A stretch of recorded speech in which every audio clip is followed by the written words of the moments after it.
Sit back and listen to this extremely interesting story. I woke up for no reason. I looked at the clock and wondered where she could be, since it was so late. The hockey game had ended hours ago. I hope she's okay. I thought to myself, Thursday. We cleared the dinner leftovers off the table and washed the dishes. I misbehaved at work today and got a little drunk at the lunch we had at work. Veronica said. I answered her. I know, I can see that. Veronica turned and looked into the family room to make sure the kids couldn't hear us. They were spinning the Disney video sing-along again. When she turned around, she said, I was so drunk that Chris had to drive me home, and all of a sudden he turned into this parking lot and started hugging me, she said in a shocked tone. I was like, what? Your boss, the owner of the company, was hugging you? Really? Yes. Oh my God, that's so weird. What did you do? A huge smile appeared on Veronica's face. That was beautiful. I just had to reach for it. Wait for what? I quickly assessed the girl's condition.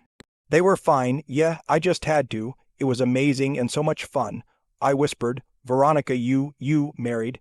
We'll have to talk about that later. I have to start my homework, she said, smiling, and ran off.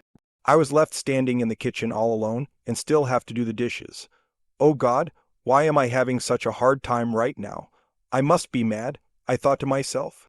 Later that night, when the kids had already gone to bed, I heard her say to me, I think I want him. You know I flirt with him every time he flies in from California. With your permission, of course. Why would I agree to that? Because maybe you want to, too. That's crazy. You're crazy. What, you think I don't notice that every time I talk about flirting in the office, you get interested? Or the fact that you hid so badly in the kitchen this evening? That's the thing, she's right, I thought. Okay, go ahead, have fun. I tell her. I can't believe I just gave her permission to go out into the world and spend time with someone. Oh yeah, I forgot to tell you that Chris and I are taking a client to the hockey game tomorrow night, so I might be out late.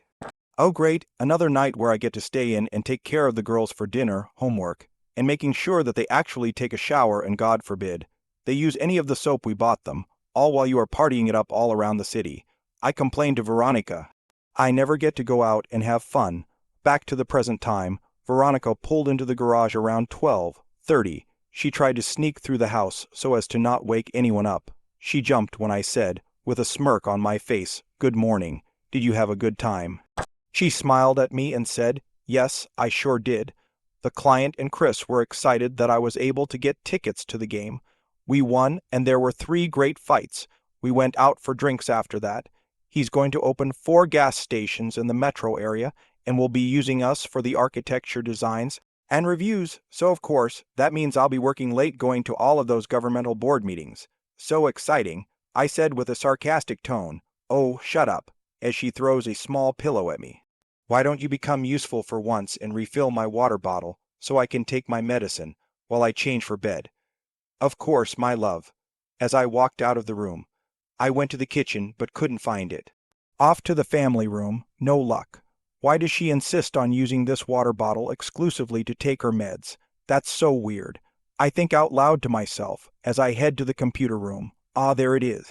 I find my way back into the kitchen and grab the water out of the fridge. Why, oh, why am I the only one in this house who knows how to refill the filter water pitcher when it's empty? I say to no one. I walked over to the sink to pour water in and wait for it to be filtered down. Now I can get her water.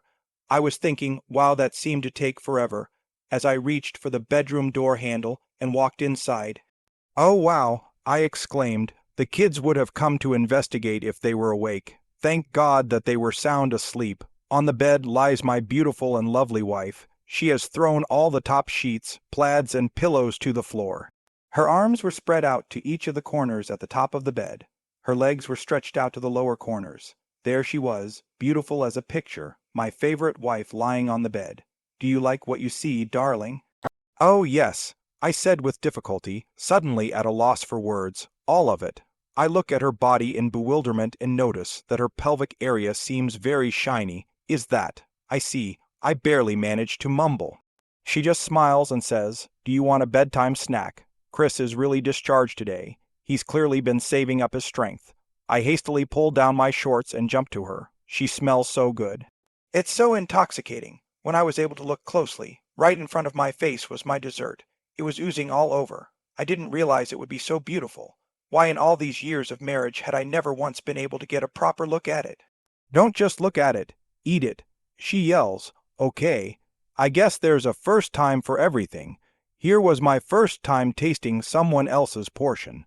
I started kissing where the white cream was running down her body. Wow, that doesn't taste so bad, I thought. And then I just started kissing her greedily, soaking up as much of the substance as I could. Veronica fidgeted, waiting for the meal to end. Veronica explained that the client and Chris had been actively flirting with her throughout dinner, and especially during the hockey game. They never missed an opportunity to touch her arm or furtively hug her. Oh, she really likes it when I flirt a lot. While I was doing that, I reached out with both hands to massage her body. Oh my God, I love this. Now that she's had 2 children, her body is beautiful. After the game, she continued, we drove the client to his office and went to our own place. As soon as we parked the SUV, Chris asked me if I needed to go home right away. I replied that I could stay if we wanted to finish the work we started last night. I start pinching her and she cries out in pleasure. So I got up, jerked it back and forth, and then pushed it on the chair. I started making twisting motions. It was driving him crazy. Chris screamed, stop, stop, I can't take it anymore if you keep going. He pulled my face to his and started kissing me like we were teenagers. Once I was settled on his legs, he started running his hands down my legs. I knew what he wanted, but he was in for a surprise since they weren't there, and that made him mad. He lifted me up, and I slid right on top of him. The whole time I was screaming. Thinking I've cleaned my wife up as much as I can, I move up on top, showering her with kisses. Oh, how she loves it when I kiss her. I continue to shower her with sweet kisses until I get to her neck. I kiss the bottom of her cheek. I kiss so hard I may have left a hickey. Good thing it will be hidden so no one can see it. Well, I guess someone might see it. Oh my God, you have a hickey. That's a twist, I announced. Veronica only laughed at that. Really, interrupted me. You never have fun with me. I know, don't I? I know for sure this time. This proved to be too much for him, and he started giving me his full portion. After that, we kissed one more time, got dressed, and said, see you in the morning. At this point, I finished admiring her body and moved on to her neck and mouth. We shared a beautiful kiss between us. We couldn't tear ourselves away from each other. Finally, we got to the part of our night where we started doing exercises. It went faster than usual. I was just at a loss for words when Veronica said, I've never had so much time with 2 people in one day before. As I reached down, I asked her if there was more to the story. There's nothing more to tell, my love. After that, I jumped in the car and rushed home. Oh, please don't touch me. I'm too excited right now. Besides, we both have to work in the morning and we need to get some sleep. It had been a long time since we both slept next to each other. Subscribe to our channel so that your second C, Gaff, doesn't cheat on you, and go ahead and listen to the next story, because this story is nothing compared to the next one. If you're under 18, don't even think about listening to the next one.